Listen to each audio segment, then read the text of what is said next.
الصلاة والسلام څخه یو چا پوښتنه وکړل چې د تراویح د فضیلت په هکله باندې څه وایه؟ فقال علیه السلام یخرج المؤمن ذنبه في اول لیلة کیوم ولدته امه. د اول شپې تراویح که چا وکړلې داسې د ګناه څخه پاکېږي لکه یو کوچنی چې د مور څخه تازه وځي. وفي ليلة الثانية په دوهمه شپه تراویح که چا وکړلې یغفر له ولأبویه ان کان مؤمنین، ده ته خدای بخښ وکړي او د ده مور پلار ته خدای بخښ وکړي.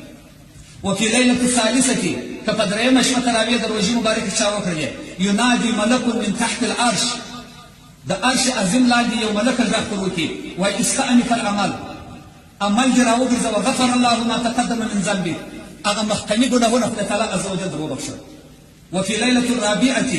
له من الأجر مثل قراءة التوراة والإنجيل والزبور والفرقان. که څلورمه شپه تراویح چا وکړي دومره ثواب لري لکه سړی چې تورات و انجیل و زبور و فرقان قرآن عظیم شان څلور سره کتابونه خلاص او ختمي. وفي ليلة الخامسة پنځمه شپه که چا تراویح وکړي اتاه الله تعالی مثل من صلى في المسجد الحرام ومسجد المدینه ومسجد الاقصى، لکه سړی چې په مکه شریفه کې لمونځ وکړي، لکه په مسجد نبوي کې چې لمونځ وکړي، لکه په مسجد اقصی بیت المقدس کې چې لمونځ وکړي. وفي ليلة السادسة که په شپږمه شپه چا تراویح وکړي اتاه الله تعالی ثواب من طاف بالبیت المعمور، دغه ثواب لري لکه سړی چې پر بیت المعمور باندې چې د ملوک کعبه د په څلورم اسمان کې لکه پر هغه چې طواف وکړي. ویستغفر له كل بر ومدر، هره ډبره ولوټه د ده دپاره ثواب او د ده دپاره بخښه غواړي. وفي ليلة السابعة که په اوومه شپه چا تراویح وکړي فکأنما أدرک موسی علیه السلام نصره علی فرعون وحامان، لکه د موسی علیه السلام سره چې نصرت و مدد وکړي پر فرعون او پر حامان باندې. وفي ليلة الثامنة که چا په اتمه شپه تراویح وکړي اتاه الله تعالی ما اعظم ابراهیم علیه السلام، دغه نه خدای تعالی عز وجل شان ورکوي لکه څنګه چې خدای تعالی عز وجل و ابراهیم علیه السلام ته ورکړي. وفي ليلة التاسعة که چا په نهمه شپه تراویح وکړي فکأنما عبد الله تعالی عبادة النبي صلی الله علیه وسلم، لکه داسې عبادت چې وکړي لکه څنګه چې نبي علیه السلام کړي.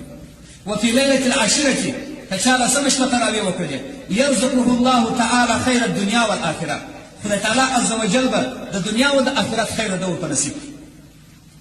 وفي ليلة الحادية عشرة که چا یولسمه شپه تراویح وکړي یخرج من الدنیا کیوم ولد من بطن امه، داسې د ګناه څخه پاک د دنیا څخه ووځي پاک لکه څنګه چې یو کوچنی د مور څخه تازه وزیږي. وفي ليلة الثانية عشرة که چا دولسمه شپه تراویح وکړي جاء یوم القیامة ووجهه كالقمر، په ورځ د آخرت به راسي مخ بیا داسې سپین وي لکه د څوارلسم سپوږمۍ.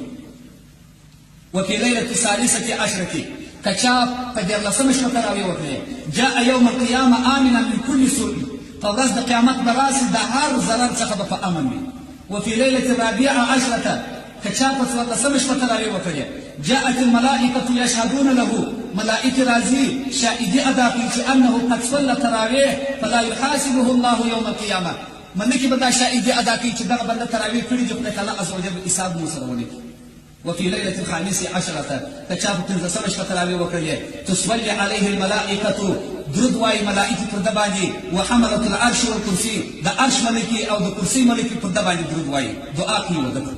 وفي ليلة السادسة عشرة که چا په شپاړسمه شپه تراویح وکړي كتب الله له براءة النجاة من النار وبراءة الدخول في الجنة، خدای تعالی عز وجل ولیکي یو خلاصوالي د اور څخه د دوزخ او بل د دخول څخه د جنت، خدای به ور جنت ته داخل کړي. وفي ليلة السابعة عشرة که چا په اوولسمه شپه تراویح وکړي یؤتى مثل ثواب الانبیاء، دون ثواب خدای تعالی ورکړي لکه د انبیاء علیهم السلام. وفي ليلة الثامنة عشرة که چا اتلسمه شپه تراویح وکړي نادى ملک یا عبدالله ان الله رضي عنك وعن والدتي، خدای تعالی عز وجل یو ملک غږ ورکړي وایي ای بنده د خدای ستا څخه راضي سو او ستا د مور و پلاره څخه راضي سو. وفي ليلة التاسعة عشرة که چا نولسمه شپه تراویح وکړي یرفع الله درجاته في الفردوس، په جنت فردوس کې بیا درجې خدای تعالی عز وجل وربلاندې کړي. وفي ليلة العشرين که چا شلمه شپه تراویح وکړي یؤتى ثواب الشهداء والصالحین، خدای تعالی به ثواب د شهیدانو د صالحینو خلکو ورکړي. وفي ليلة الحادية والعشرين که چا یویشتمه شپه تراویح وکړي بنى الله له بیتا في الجنة، خدای تعالی عز وجل به د ده دپاره کور په جنت کې جوړ کړي من النور، د نور څخه به یې جوړ کړي. وفي ليلة الثانية والعشرين که چا په دویشتمه شپه تراویح وکړي جاء یوم القیامة آمنا من كل غم وهم، په ورځ د قیامت به راشي د هر غم و تکلیف څخه په امن وي. وفي ليلة 23 کچا په 23 شپه تراویح وکړلې بنى الله له مدینة في الجنة خدای به د ده پر نامه باندې په جنت کې یو ښار جوړ وفي ليلة 24 کچا په 24 شپه تراویح وکړلې كان له 24 دعوة مستجابة 24 دعاوې به خدای تعالی عز وجل قبولې و دغه بنده ته عطا وفرمایي 24 دعاوې بیا قبولې شي وفي ليلة 25 ک15 شپه چا تراویح وکړلې يرفع الله عنه عذاب القبر خدای تعالی عز وجل د قبر عذاب ځینې پورته کړي وفي ليلة 26 کچا 26 شپه تراویح وکړلې يرفع الله له ثواب 40 عاما د 40 کالو ثواب خدای تعالی عز وجل ورکړي وفي ليلة 27 کچا 29 شپه تراویح وکړلې جاز يوم القيامة على الصراط كالبرق الخاطف پر پلي صراط په د برق په شان باندې تېر شي وفي ليلة 28 ک28 شپه چا تراویح وکړلې يرفع الله له 1000 درجة زر درجه به خدای وبلندې کړي في الجنة په جنت وفي ليلة 29 کچا 29 شپه تراویح وکړلې اتاه الله ثواب حجة مقبولة د یو کامل قبول حج ثواب خدای تعالی عز وجل ورکړي وفي ليلة 30 ک10 شپه چا تراویح وکړلې يقول الله تعالى يا عبدي خدای تعالی وایي ای بنده كل من ثمار الجنة خورا د میوو څخه د جنت واغتسلوا من ماء سلسبیل او غسل وکړه د اوبو څخه د سلسبیل واشربوا من ماء الکوثر د حوض کوثر څخه وڅښه انا ربک وانت عبدي زه رب ستا یم او ته بنده زما یم دا د 10 تراویح فضیلت چې په کتاب کې راغلي شوی نو تراویح که د ختم تراویح وي که د علم تر کیف تراویح وي سړی وکړي په روژه مبارکه کې دې ته قیام اللیل وایي سنت موقت دي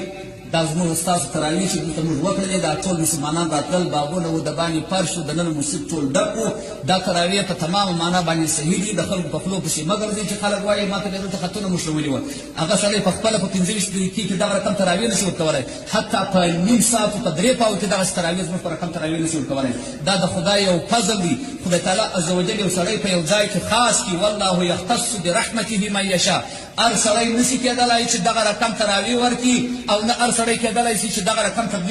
تبلیغ وکړي دا زه ځان ته یو څه نه وایم چې زه دغه رقم ښه یم د خدای تعالی عز وجل فضل پر یو چا باندې وشي د خدای کرم پر یو چا باندې شوي حتی د 28 په شپه باندې زموږ ستاسو په مسجد کې څومره انسانان تاسو ولیدل په ټول ښار کې آیا دا یو جامع ته راځي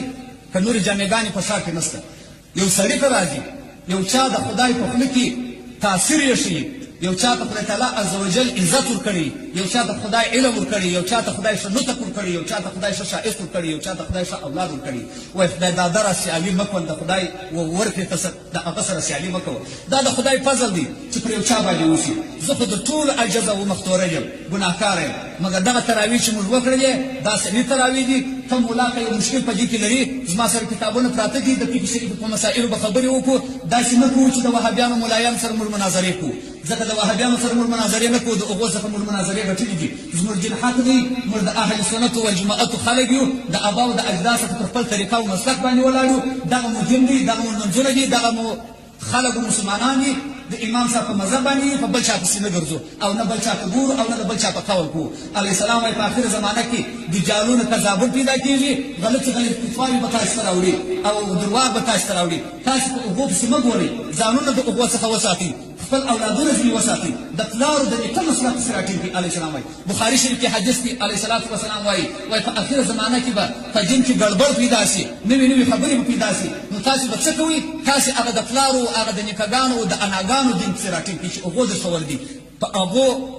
پسې تمسک وکړي په دا نوو نوو خبرو پسې په چا پسې مه ګرځئ خدای تعالی دې موږ تاسو ته توفیق راکړي الله دې ژوند راکړي چې داسې نورې روژې راشي او تراویح خدای تعالی عز وجل ته وکړو روژې ونیسو دا ټول مسلمانان چې دلته راغلي یو دا د خدای تعالی عز وجل په کور کې سره راجمع شوي یو الحمدلله خدای ته امید شته چې د دغه تراویح په سبب د دغه روژو په سبب د دغه ختمو د دغه ذکرو په سبب الله موږ ته بخښ وکړي او انشاءالله خدای بخښلي یو د خدای تعالی عز وجل که نه وای بخښلي دونه توفیق یې موږ ته نه راکاوه چې تراویح مو کړې وای دونه توفیق یې نه راکاوه چې روژې مو نیولې وای څوک چې خدای که روژې ونیسي تراویح وکړي هغه خدای تعالی عز وجل بخښلي دي هغه ایمانداره دي هغه د قبر د عذاب څخه خلاص دي خدای تعالی عز وجل دې انوزم توفیق راکړي واخر دعوانا ان الحمد لله رب العالمین